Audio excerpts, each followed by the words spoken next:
my Gavan and Melanine, and well met indeed. I am Arakir Galadurthan, and welcome back to Age of Empires as I bring you another diplomacy game. Now stop, before you write your letters of condemnation. I know this was supposed to be the first of the tournament games, but can you tell what it is yet? Can you see the map? It's unique and special, and it's linked to what we do on the channel, so I thought, let's do this. One more little Diplo game, just to get the Age of Empires bounce back, you know, the little spring back on the channel. Oh dear, that is a hole and a half. What is that? Anyway, ignoring the chair, or the hole apparently I'm about to fall through, this is Age of Empires 2 diplomacy game set on, can you tell what it is yet? I've used that twice. Middle-earth. This is a Middle-earth diplomacy map. This is Mordor. This is the Sea of Nirn, also called Nirnen, because Nirnen literally just means waters of Nirn. Did you know that? Well, now you did. Sea of Nirnen is its true name, but that's tautological. Do you know what tautological means? We'll get into that later. I am playing as the Koreans. I went random and I got Koreans. Koreans are very good in diplomacy games because of their very good siege. This is a standard diplomacy game, so if you are new to the channel and you don't know what rules we use in the Order of the Swan Discord channel to arrange these games and play them, everybody can have one ally at any one time. You can never have more than one ally, but you can be neutral to as many people as you like. If your king dies, you're out of the game, and every building you own is destroyed automatically, and all of your troops are killed. You can kill people the normal way, but the king's the fastest way. You cannot build any cannon galleons. We use that to sort of defend people. You can't train spies because it stops some of the intrigue about people running kings to interesting locations. And I'm sure there's something else I'm forgetting, but I don't know what it is. I was going to use Capture Age today so that I could also have that as an excuse as to why we're doing another Diplo.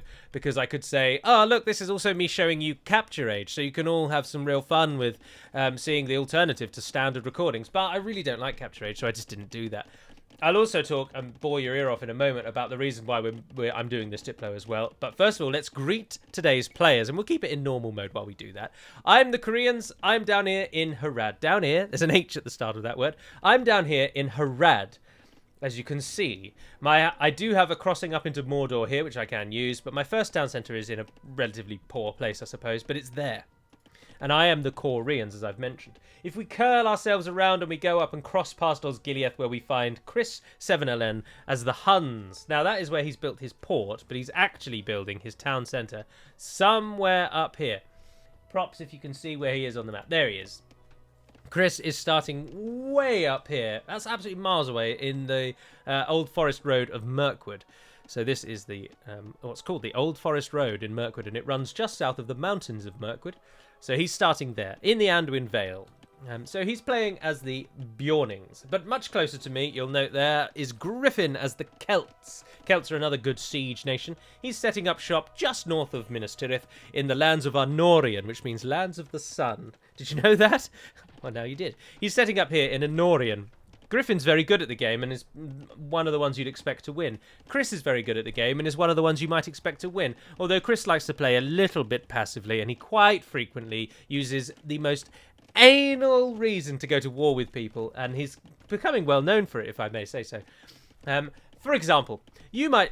This is your base. You're playing as Griffin, and you think, right, look at that hill that is quite literally a stone's throw. I could throw a dead villager out of my town centre and he'd land at the base of that hill. So I shall climb that and I'll build a castle up there that's well within my domain.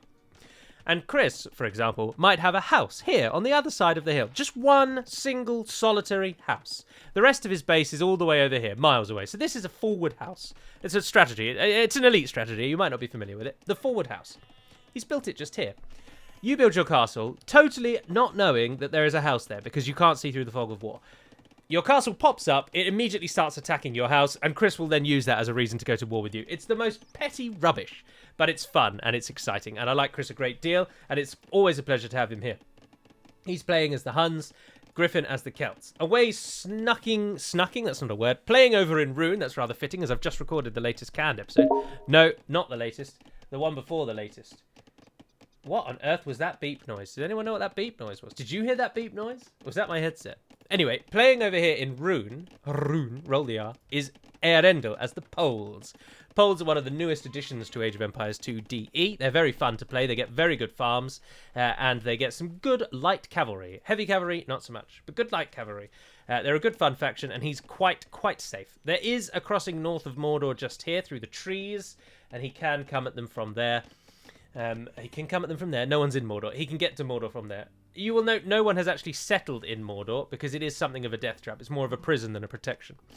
But anyway, Earendel's over there as the Poles. Let's go away to the west where we find Caspos. Caspos has been playing Apex Legends with me almost every single day for the past year. And his Apex Legends ability is incredibly good. He's very, very talented at Apex Legends, and I can't mention that enough.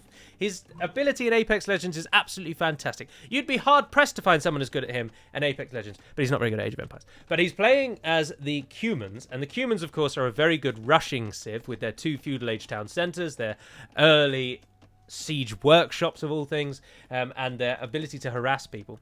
But in these longer form games, like diplomacy games, where the games last for hours and hours and hours and hours and hours, humans maybe not so much. So it's interesting to see how they'll fare. He again went random, he didn't choose them. And he's settling here in Gondor. In fact, he's just built a mining camp in Dol Amroth. How nice. No, that's Atheland. That's Atheland. Stop. This is Dol Amroth here. Right, we go round the shore, where we then come to Araner of Arnor is his name in Discord, but here he's just Araner. He is playing as the Teutons, a very defensive civ, but you'll note he's sandwiched in completely between Caspos, only a stone's throw from him, and Mats over there on the west. Araner is a developing country, and one that you might see some good things from in the future. But right now, probably just get destroyed. But anyway, moving along, we then come to Mats. Mats is playing as the Incas. I've already mentioned Mats and Griffin, and most of the people, in fact, before. Mats is one of the ones you would absolutely expect to win this. Mats, Brassidas, and Griffin are probably the 3 best. Eärendil very closely up there, but maybe just loses out a touch. He might not thank me for saying that, but he might not be watching, so balls to it. Mats is playing as the Incas. No one really likes the Incas in diplomacy games. They all think they're a bit rubbish. But he's decided to settle over here in Andrast. Andrast means long cape. Did you know that? Probably not. Few people do. And this is about roughly where the city of Tharagrondost is on the DAC map. But Mats is settled over there, and he's got all of Eriador to himself, as you can see. And finally, we come to Brasidas. Brasidas has taken up residence in Lothlorien, and he's playing as the Bulgarians. The Bulgarians are very good, and particularly in Diplo, because they're good in the end of the game, and they are a fan favourite. So you'll note no one took the time to sail north and settle all the way up there. So it's going to be an interesting matchup. Let's see how we all get on. Let's speed it up because these games last for bloody ages. I have plenty of resources courtesy of the deserts of Harad, which you wouldn't expect. Deserts not family filled with resources, but in this instance plenty. Everyone else very close together, but the real early action comes in Gondor.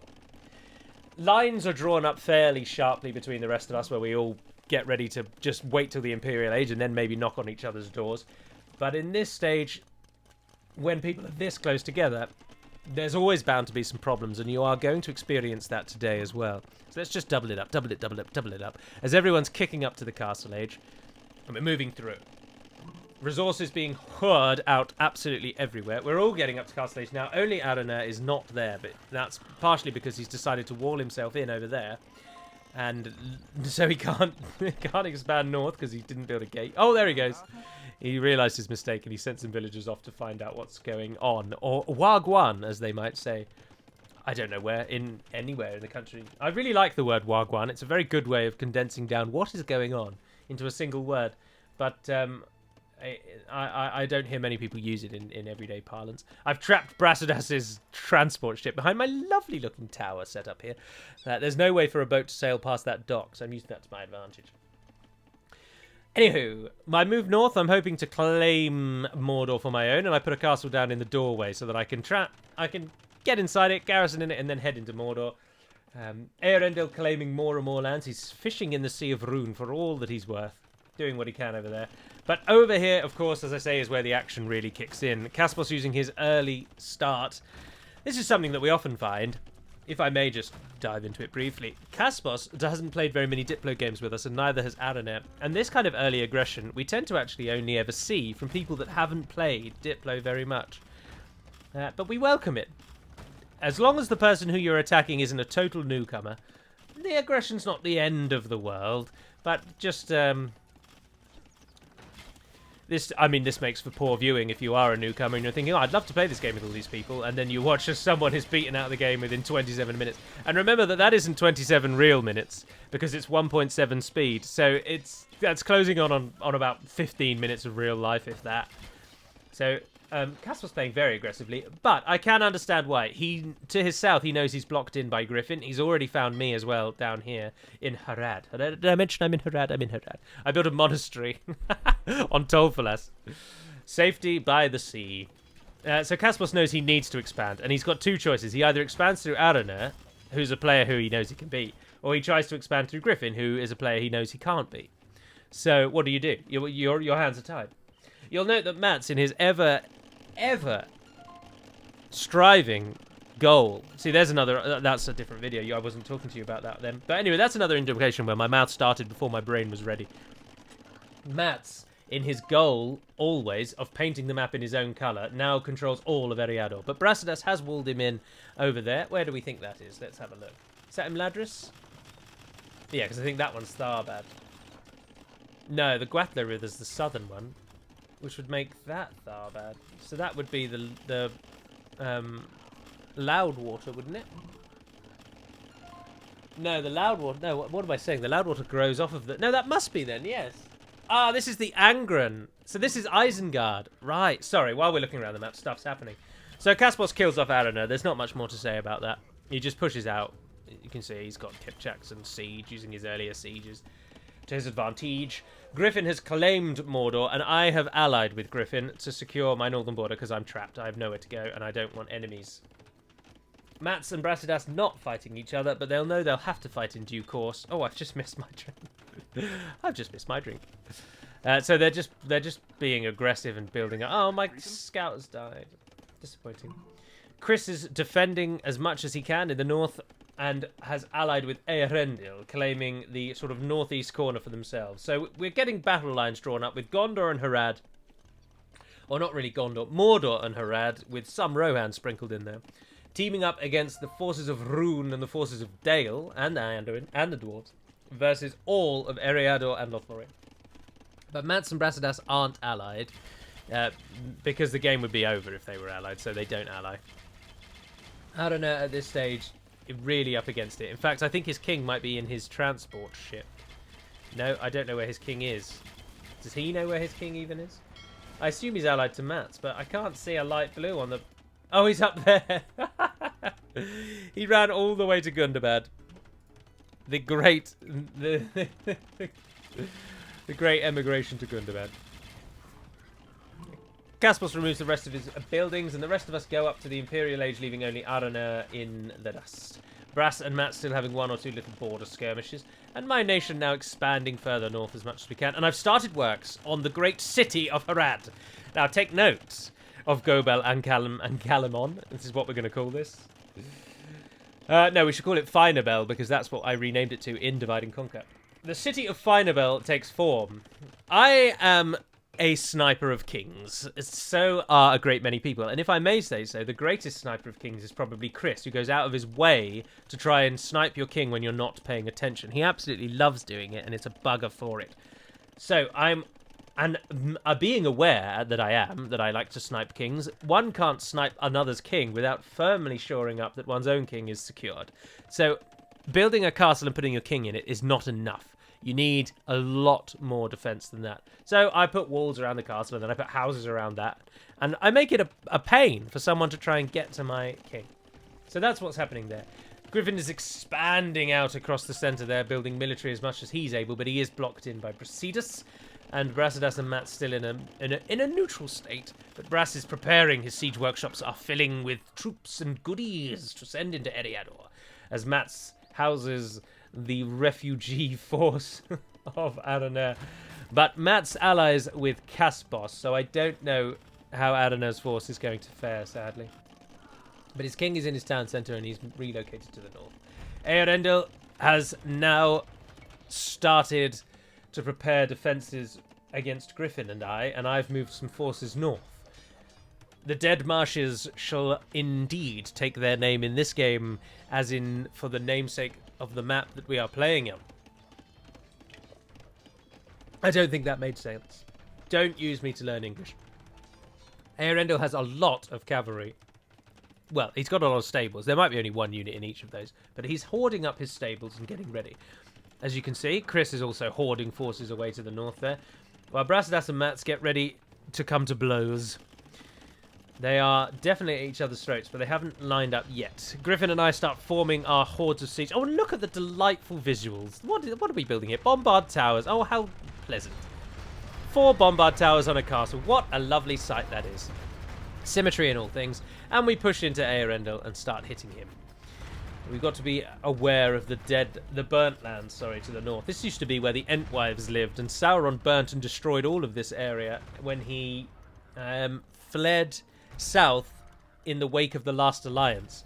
Did you know that's a sort of a burning, a scorched earth policy that he employed in this area to try and slow the Last Alliance down?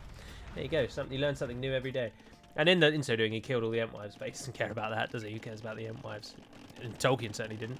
Barely wrote anything about them, then just killed them off when he remembered they existed. Anyway, enough of this. The Korean war wagons are ready. My little defense is there, and I'm starting to put into siege, because that's what we do well. And I've got some Trebs attacking the Polish castles. My ally, the glorious Celtic forces, move in. Chris mocks my puny achievements. Oh, because he trained his elite. His unique reset. That's not what I mean, is it? What's it called? Oh, I'm Gaia, so it doesn't show you. Gaia gets everything. How overpowered is Gaia? Blimey. Cavalry and Eagle Warriors. What a dream. Anywho, Araner does get given some leeway. Mats allows him to at least exist, which is very kind of him. And Kaspos and Mats then begin trading. Brassidas now the only person without an ally, but Brassidas is, of course, very strong. Although, no, I've lied to you. Brassidas is allied to Chris at the moment. Sorry. Eärendil, the star to govern and guide us all. The saviour of the entire known world, really, in many ways. Eärendil is fighting alone and praying that someone stops this barbarism.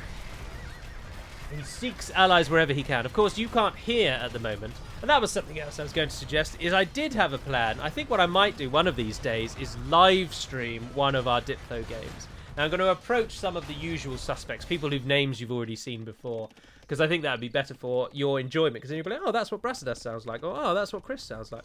And I'm tempted to live stream one of these games so that you can actually get a sense of what it's like when we play these live. Although the language will be very blue, so I'll have to warn you all from that. And I'll reach out to everyone first and make sure they're okay with it. And I'll do some tests and the like. But that's something that I'm hoping to do on the horizon. Oh, and before we get into the proper throes of battle, while we just watch the glorious armies of the Celts and the Koreans take down this Polish border force, the other reason why I did a diplomacy today is because in order to record the tournament games, I have to backdate my Age of Empires game using a third-party program which backdates the patches so that then the streams work. And in so doing, it plays absolute havoc with all of the in-game rewards that I've earned. And I know that that's really, really face value only, but it disappoints me that it does that, and I've lost a lot of mods that I liked. So I'm hesitant to do the tournament games now, because I'm going to lose so much progress. But I will do the tournament games, but by holding it off a week, it helps my mental health.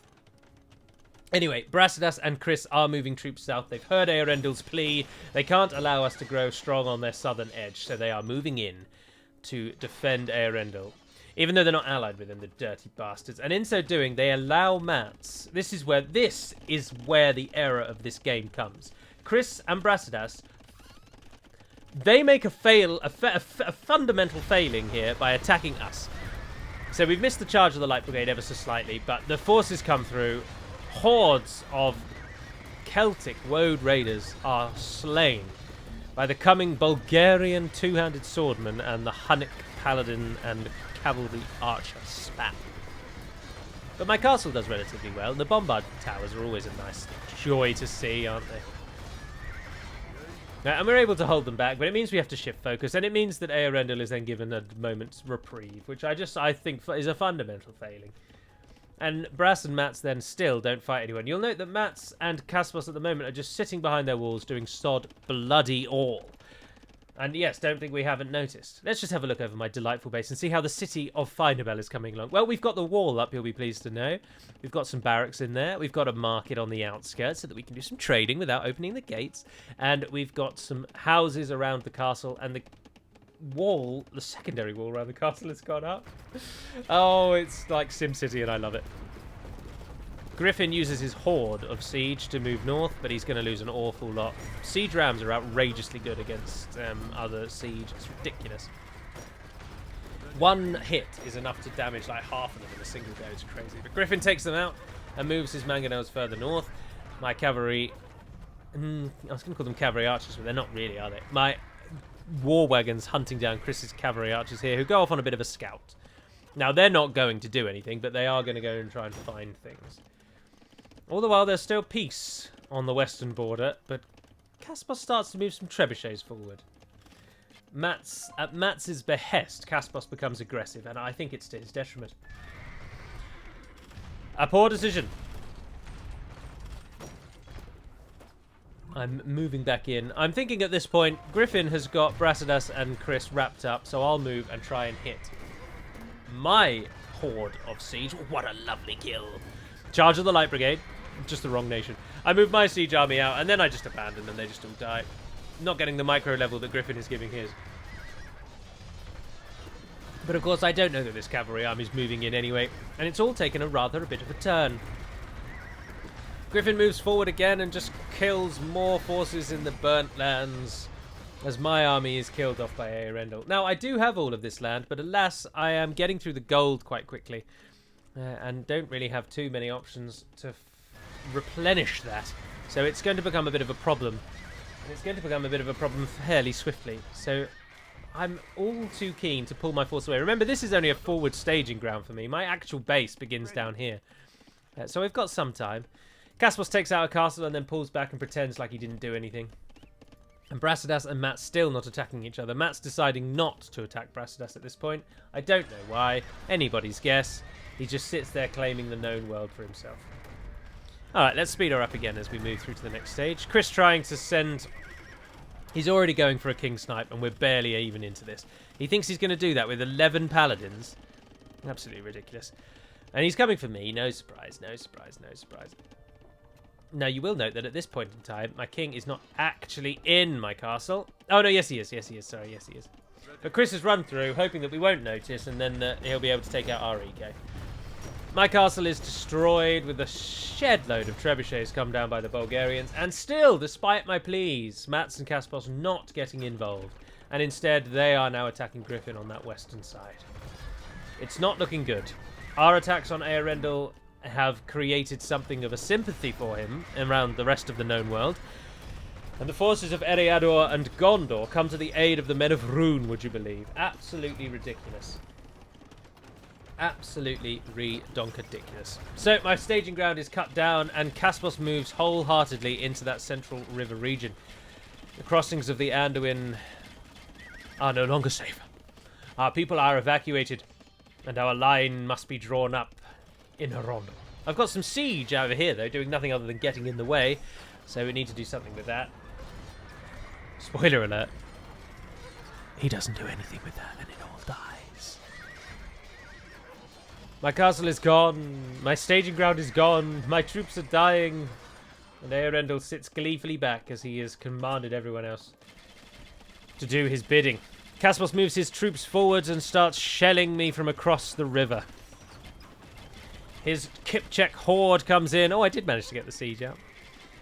But the castle there deters them, but he's severed the link between me and Griffin. Griffin now holding up in Mordor. The link between his Mordor lands and his Rohan lands divided in twain. As Brasidas keeps moving south, protected by Chris's hussars. It's all very disappointing to see. It really is. Very disappointing indeed. Eärendil is now neutral with Chris, and they have begun trading, much to absolutely no one's surprise, because Chris and Eärendil love one another. And if it wasn't for the separation between here and Estonia, they would be married firmly by now. You can always bank. People always joke. People always laugh. They say, ha ha ha ha ha ha ha. Ha, but Earendil's in the game. He's surely going to ally with Galu. People are deceived. And they allow this dark treachery to cover the eyes to the truth. And the truth is that Chris and Earendil will do absolutely anything to hand in hand walk into the sunset together. And we should all be aware of that. If you are watching and you are a regular player, let's not let them ally. Of course, at the moment, they're only neutral, but that's just as bad. They're trading while the rest of the world is dying. Absolutely disgraceful. Anywho, the fighting in here goes poorly, and we are completely pushed back. It is rather sad to see. Really rather sad to see. We do not want to be pushed back. Griffin running his king into Mordor, hoping to defend in the centre there. And I've started to build some ships to defend the crossing. And I've got castles coming up. We've got war wagons coming out. And by God, if we are to die, we'll take 1,000,000 of them with us. And that's the hope, anyway. Whether that comes off remains to be seen. Griffin and I were trying to trade up the banks of the Anduin, but it's just not going well. Chris now knocking on his front door, and Eärendil killing off his lumberers in the east there, lumberjacks. My ships do get the crossing for a time, and we start killing off the trebs that are trying to siege our castles. They do take one castle now. And then the ships move in. We're going to block them with our turtle ships. We will block them, and we will survive. Griffin now completely up against it, and starts even building a wall to separate him from me. Very disappointing. The alliance has broken down. The Great Siege Alliance has come to nothing. And Griffin hopes to try and get the people onto his good side by attacking me. It's absolutely shameful to see. But anyway, the death and destruction now comes at the hands of the mighty hordes of Kipchak versus the turtle ships of Korea. And we do alright. I start trebbing down his own castle. 2 can play at that game. And his castle falls. Quite easily, it has to be said. The turtle ships are given a good old fight. We start putting in some, what are they called? Destruction ships. They're not called that. What are they called? What are they called? Demolition ships. So we start to put demolition ships into the mix after a while as well. But we keep Caspos back. We plug the gap with war wagons. We build castles. And we prepare. All the while, Griffin is now really up against it. His base is being absolutely ransacked. Destroyed on all fronts. And still, Mats does not take this opportunity to attack Brasidas. I am absolutely livid at seeing this apathy. This is ridiculous. Aaron is still alive, by the way, but he's up there. That's about all we can say on that. Eärendil moving his troops in, just letting the world know he exists, but not doing anything properly with them yet. Caspos now actually gathering his troops together, thinking, how can I get across this river? And Mats has sent a sole military advisor to guide the Cumans in their approach. Caspos' force moves in. Mats sends across a token for. I don't know what the plan there is. Don't know what he's up to. Brasidas still killing Griffin, and now Eärendil's army moves in and supports. Such a shame to see. Such a shame to see. Yo, yo, yo. Griffin's northern base is now brought down. The Bulgarians and Huns have their victory. Griffin is trapped within the walls of Mordor, and here he hopes to stay, but not before, as I say, he turns against me and kills some of my buildings. I don't know what he hopes to achieve by attacking me. He is completely up against it. He's right out of this game. But anyway, let's have a lovely look at Faen'Obel. Faen'Obel now has a few towers outside of the main central castle. We've got some more military buildings populating in amongst the city there now. And we've even built an elaborate gate system with a forward castle, which isn't connected to the main centre of the city, which protects the main gate entrance point. You know, my town centre is on fire because we were raided again by Chris, because he just bloody loves a raid. My forces on the sea, they have fallen, and the orange hordes come, as Eärendil then tries to come through as well. And we are really now up against it in Harad. We really are trapped. Eärendil and Chris and Brasidas apply the pressure to Griffin still further, and still further they push, and Griffin is now losing even more so, and yet still feels like it's a good idea to attack me. It's outrageous. Griffin's king manages to somehow get away. I don't know how he's managed that. He's faster than the Tarkans. That's crazy. He's leading the Tarkans on a merry chase, and they are hoping to get him killed off. I managed to get some siege up to stop Eärendil, and after losing all of my war wagons. But unfortunately, it costs us our northern realm, and Caspos crosses the mouths of the Anduin. He makes his way over to Tolfalas as well and takes out my monastery. No. And all the while, say it with me now, Mats has still not attacked Brasidas. He just sits there letting it all happen. Absolute joke. Brasidas moves in to hit Eärendil, because remember, Brasidas and Eärendil are not allied at this time. Oh, and the game has horrific lag, by the way, which you don't appreciate the lag as much from the replay, but it's why all the units are moving around at now like 10 FPS. That's not because of the recording software, that's just because the game has horrible lag, and the way that these games are saved as recordings, the lag comes through. Anyway, Brasidas and Eärendil start attacking one another. Because they aren't allied, and Brass realizes that once Griffin falls, Eärendil will be the next target, so he moves on him to prepare to destroy him. Griffin is basically out of the game now, and even I've moved in to attack Griffin. Revenge! We will not let this injustice be carried. We will fight back, even as our lands burn at the hands of the Cuman hordes. The Koreans will not let this stand. And my army moves through, and I hope to try and get the king, and I almost do, but we do miss him, unfortunately, and he falls down. Now, Adonair doesn't actually resign. He disconnected at this point. So Adonair is out, unfortunately, because he disconnected, as it shows you up there.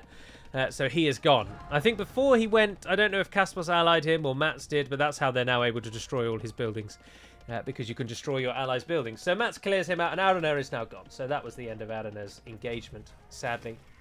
Killed by nothing more than his poor internet connection, sadly. But Caspos did, of course, rout him, and the two are now allied. Mats now moves his military production forward, and Griffin's king is finally killed. So the battle lines now are fully drawn up. Eärendil is holding off Brasidas quite nicely, and Chris now has to make a decision. He's trading with the enemy of his own ally. What is he going to do? Oh, and all the while, Caspos just keeps killing all of my buildings. I don't really have the forces, although I move them over to try and counter. Caspos cries bloody murder at the death and the wanton destruction that is now brought to his people. And look at the halberdiers. Keep your eyes on the halberdiers. Oh, not a day to be a halberdier in the Cuman army, because they are absolutely slaughtered. Oh, how many just died then? That was delightful. Better than born. Watching halberdiers die. Eärendil pushes out against the forces of Chris and Brasidas. And Chris makes his decision. You know all that thing I was talking about earlier about how Chris and Eärendil are just walking into the sunshine together, hand in hand, as delightful music plays? Well, now that's exactly what I'm talking about. Chris betrays Brasidas. And still Mats does not attack Brasidas, even though it's now served up to him on a plate. Ridiculous. So, Chris and Eärendil, Mats, and Caspos, Galu, and Brasidas. The lines are drawn. Although Brasidas doesn't ally me, but it is what it is. My delightful little city takes shape more. We start pushing back. We think, aha, we have it! We will push back across the river. Hordes of siege versus Cuman Kipchaks. I'll take the siege every single day of the week. Let it be done. Let it begin. Let victory be ours this day. Hold your swords and shields high, men. March out across the Anduin. Reclaim the lands that are rightfully ours. And we will have our victory. Stay true to yourselves. Stay true to the Ar-Adonai. I was reading the Lord of the Rings the other day, Silmarillion it was, or Unfinished Tales possibly, and even though, when I named the Ar-Adonai, I didn't realise that Tolkien actually called them Adonai in the book, and I felt a real sense of delight at that. It was pure happenstance. Adonai is, of course, an attested Lord of the Rings word. Well, evidently, Tolkien uses it to describe the king's men of Númenor. He calls them the Adonai, although I think he applies it to all the men of Númenor. But I wasn't aware of that when I named them. I just used my thinking and thought to come up with the Ar-Adonai, literally meaning the king's men. I took it from a tested Tolkien dictionary, but I didn't realise that Ardenaim is what he actually used to name the Númenóreans. So anyway, fun little tidbit for you. I'm not tooting my own horn or anything. I just mistakenly gave them the right name, is what I'm saying in paraphrase. But anyway, we do push back. The Koreans are not out of this yet, thank you very much. We put a gate up in the Shadow Mountains. Is it Shadow Mountains on the south, or are they on the north? Ethelduath. Yes, Ethelduath. Shadow Mountains, that's the ones on the southern and western edge. So our north is protected. Brassidas is now mopped up quite easily, with unfortunately with the betrayal and with him having no lands to go to, and with Eärendil hitting him with full force.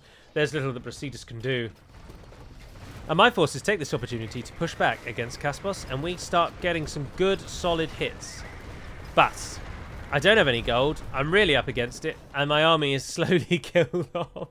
I also have very few villagers. We fight back, but what does it cost us? Everything. Brassidas resigns rather than continue with the humiliation, just as Mats finally decides that now is a good opportunity to attack him. Absolutely disgusting to see. Mats then takes this opportunity to wipe Brassidas out and not attack Chris or Eärendil. Chris and Eärendil then decide that the game cannot continue until I have been defeated. My force has been defeated by Kaspos, and we are sent back to our town. We're licking our wounds. The city of Finabelle is all that stands now between us and destruction. Eärendil and Chris seeing what they can see, finding out what they can find out. But look at the streams of red and yellow on the map. They come for us with aplomb. They come for us with every ounce of their being. I'm begging everyone else, please attack them. Please attack them. Mats, Kaspos, you must attack now while their forces are engaged. And I use this opportunity to then start spamming every military unit I possibly can. After a while, we lock the gates so that our forces can't get out, and we start filling the streets with bodies. And this is my warning to them. You may take down my king. You may kill the people of Harad, but in so doing, it will cost you your nation's soul, sirs.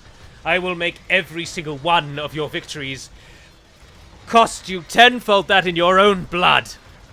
And this is my promise to them. And our forces make ready. For we are not out of this yet. We are the city of Finabelle, and we will not go quietly into the night. So we start, as I say, just filling the streets with bodies. Every single building in here that can train military troops do. I lock all of the gates, and I make sure that the rally points are set within the city walls themselves. Anything that has range moves to the edges, and after a while even the siege starts getting trained. We fill the streets with willing and able volunteers. We will not go quietly. We will fight. We will die here. Eärendil clears out the outer walls. It's a sad day as one of the gates falls, but our force moves in from the west.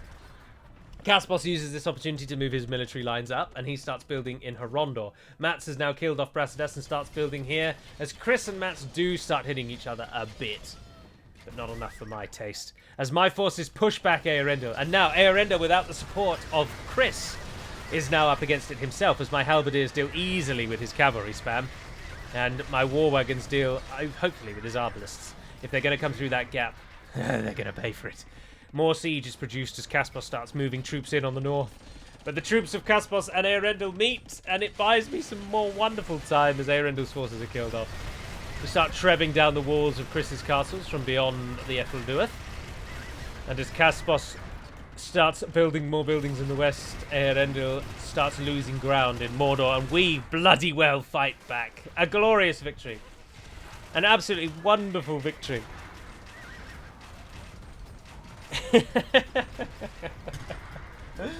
Finabelle holds on. I start building docks over here and start hoping and praying that I might find a sneaky little king somewhere, who's some idiot who's left their king by the shoreline, who I can hopefully get a nice cheeky little kill of. But alas, no. Mats' king is all the way up there, miles away from anyone. Chris's king is in one of the millions of castles that he has. I'm not going to find that anytime soon. Oh, this one over here. And Eärendil's king is either in the corner of the map or possibly around here somewhere in the secure lands of Rhûn. It's anybody's guess. My army pushes Chris back as Chris does start claiming the realm of the Anduin Vale from the forces of Mats. And so some fighting in the north does occur as Kaspos prepares more militarily again. And my army moves out. We've got hand cannoneers. I really like the hand cannoneer mod that turns them into the Age of Empires 3 hand cannoneers. I think that's a really good mod.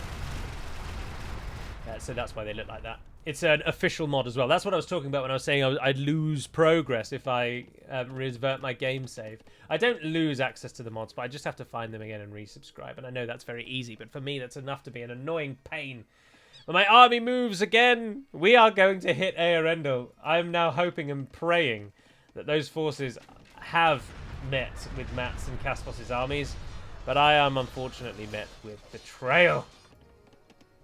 A truce at this point is then drawn up between the two forces of the world.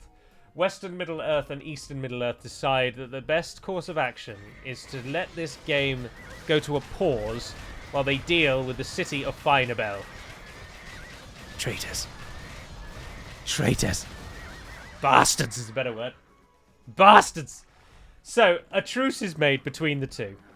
The yellow and red of the east comes down through Mordor, and the orange and blue of the west comes down through Harad. But again, Caspos' hordes get killed off by my siege, and again we flood the streets, we rebuild the gate, and we start blocking up Mordor with buildings. Where our walls have failed, our buildings will work. Just plug that gap for me, boys. Caspos comes again, but my troops deal with that quite nicely. Also, let's go to 2 times instead of 6 or 8 times, whatever it is. Just as Chris arrives to hit the siege in the north. So here we go. The grand city of Finabelle holds off another siege. Can we see it out? Place your bets. Chris and Earendel come down from the north as my siege plays havoc. Come at me, you cowardly bastards! We'll take them down, one by one if we must. The siege of Korea is renowned. My forces, though, have been entirely cleared out of this area now, but my ship horde does achieve some success, and we start clearing the coastline of Caspos' forces. Some castles have fallen, some buildings are going down. That is where most of my attention currently is, and, fortunately, because of the little raid on Caspos, it attracts his attention from his own attack, meaning that we're now up against just Chris's army. Chris's army plays an interesting death-like gambit by running in front of the walls of my realm, as he brings up some siege. The only real undoing to all of this grand show. Trebuchets. We can't counter the trebuchets. We're trapped. Open up the map so I can run away to Harad. Please, I beg you, I beg you. One of our castles falls, but we take that opportunity to then move our troops forward, and more siege fills the gap. Chris trebs a single hole down in the wall, but not enough of his cavalry makes it through. The good siege onagers, and then he finds 4 towers and a castle, and, more importantly, a wall. And his horde is killed off. So the paladins die quite easily. Caspos brings his halberdiers down, but again, because of the siege onagers protected by the walls, the halberdiers don't do jack. Earendel has now decided the truce should come to an end, and he goes back to attack Mats. So the grand truce, unfortunately, these treacherous bastards, I've called them treacherous bastards a number of times, and I do so with reason. They may not be treacherous toward me, but they are treacherous to one another. Their alliance crumbles because it is built on a foreground, on a foundation of rubble and leaves, and a strong wind blows it away. Earendel brings the might of the Poles out against the Incas. Poles probably have the Incas, unfortunately, unless he can bring slingers through. The slingers will deal with the Obu quite nicely. And obviously the Kamyuks are a cavalry's nightmare. So they should deal with the cavalry. And it buys me some time. We build a wall. We start to prepare. We bring the turtle ships back. We didn't find Caspos' king, which annoyingly was in that castle all along. And at that moment, Chris takes the opportunity to backstab Earendel and kill him off. Now, it's anyone's guess as to why he has done this, but Chris betrays Earendel at the cost of his own victory. And now the world truce is once again re-established, and Tarkan hordes come south. We build a wall, and we start flooding behind the wall with houses. Block everything you can block. Stop them coming through. The city is battered. The city is bruised. We can't get the civilians out. The people now must fight and die for the city of Finabelle that they love. This, indeed, is our last stand. But we shall make such a stand as to be worthy of remembrance. My turtles managed to stop Matt's bringing his siege rams through, which of course would have brought and spelt certain death, just as the Tarkans begin their assault on the city walls. Kaspos moves his troops through, but he doesn't protect them well enough, and my siege manages to take them down. So the orange threat is dealt with relatively succinctly, as more and more halberdiers fall to the spam of the siege onager. The Tarkans, though, cutting their way through. The houses are no match. The Mordor neighborhood falls. The slums of the north. But again, the siege onagers are protected by the walls. We've got hand cannoneers behind. Oh, and Chris just lets them die. Chris just lets them stand still and die. He pulls them away after a time, but the damage is done. My western army has fallen. As many troops as can be trained are to be trained. And I wonder, you must be thinking at this point, how is Galu training all of these troops now he has absolutely no economy? Well, maybe we'll get to that in a moment. We'll get to that at the end screen. Through Galu's sheer determination, his skill and command at the game, and his unmatched knowledge is how Galu manages to survive as long as he does. And as this, unfortunately, is the story as told by Galu, that's the story that we're going to tell. Kaspos brings his military production right up to the walls of Faen'Obel, which is very disappointing to see. Coward's tactic, again, if you ask me. I send my hordes out to meet them, and Chris takes the opportunity and the advantage to run his Tarkans in. But they still have to get through, but they succeed. You may have noticed that I rather foolishly destroyed all of the walls so that I could pull the troops out, and Chris runs through. He takes down the castle, and the king dies. Now, the king wasn't actually in the castle. I put him in the towers. Always make your enemies guess at where your king is. Never put it in the obvious position. So with the death of Finabelle, the last true bastion of freedom and peace and good-natured, good-hearted soldiery is defeated. And then Mats takes pity on the rest of the world, resigns, and Chris and Kaspos ally to end the game. 2 hours and 19 minutes of in-game time. About an hour and a half again, I think. And the game's brought to an end. Now, the map is actually, whilst interesting because it is Middle-earth, it's really, really choke-pointy, and it's not actually a very fun map for Diplo. You might think that choke-pointy maps are brilliant for Diplo, but they're not.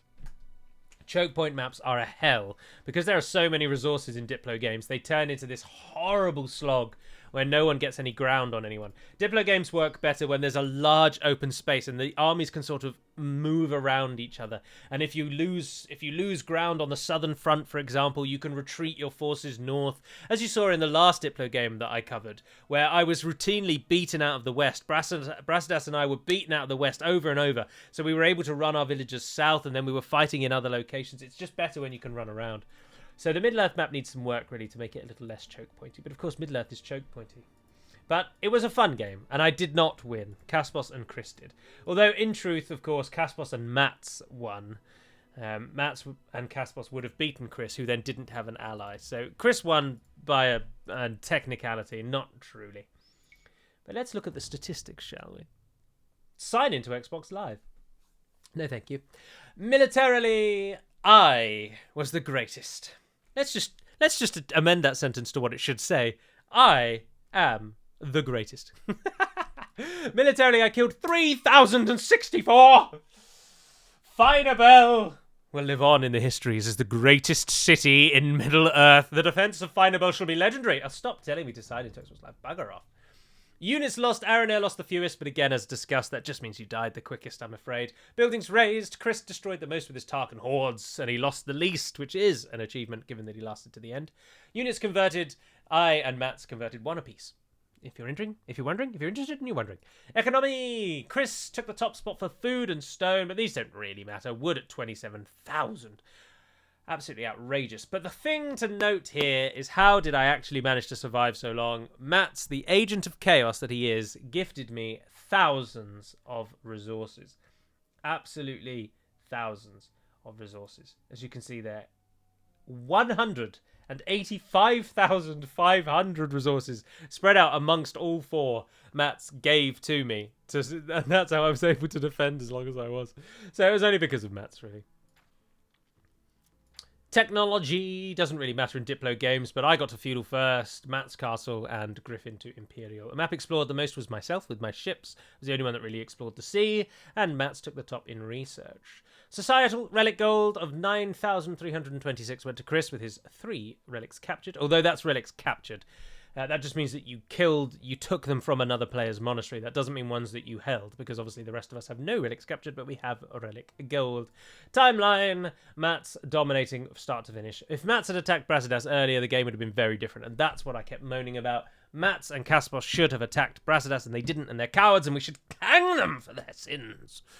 But I think what the real takeaway here, and this is a very valid point that we should discuss and we should just spend a brief moment on before we conclude, is that is the winner of a game really the person with the highest score at the end? Or the person who's still alive at the end? Who does history see as the real victor in that? That's the question. That is the question. Who had the highest score in this game? Let's just have a look down the line. Aorindo at 48,000. Adana at 4,000. No, sadly. Chris at 69,000. That's not bad. Griffin at 30,000. That's appalling. Brasidas 26,000. Is that also? Still Chris at the moment is 69. And Matt's at 61. Oh, that's not too bad. That's a nice score. Kaspos at 30,000. Not very good considering he won. And 78,000 for little old me. Who would have thought? Who would have guessed? Who would have known? Aye. Even in death I still serve. Victory despite defeat. That is the motto for today. But I do hope you've enjoyed today's Age of Empires game. And if you do want to get involved, join the Discord. Look out for when we host games. We'll do a number of newcomer-friendly games over the coming weeks, just to ease in some of you who haven't played. There are 62 people in the Age of Empires 2 channel on the Discord. And yet we play with the same sort of 15 or so people every week. Now, don't get me wrong, they're 15 people who I really like, and I thoroughly enjoy playing with each and every one of you. But there are 62 of you that signed up to play Age 2. What's stopping you? So we're going to do some games that give priority to new players over the coming weeks. And I mean new players. If you're really good at Age of Empires, we kind of don't really want you. I'm afraid I know it's prejudice against you, and I apologise for that. But if you are really good at the game, this is totally a safe space for average people. That's what I've always wanted it to be. My memories of multiplayer games as a child was getting absolutely schooled by other people who knew and played the game way more than I did, and then getting the most toxic behaviour from them as well. And that's what I really don't want. This is a safe space. If you've not played multiplayer Age of Empires 2, but you've played Age of Empires 2, then please come and join. Even if you've not played it, hell, Kaspos is rubbish and he plays... No, I'm joking, Kaspos, you're not rubbish. That was a cheap joke, a cheap gag. Anyway, come and get involved. Links in the description. Until the next one, Navair and Pedimad Melonin, and farewell. I won.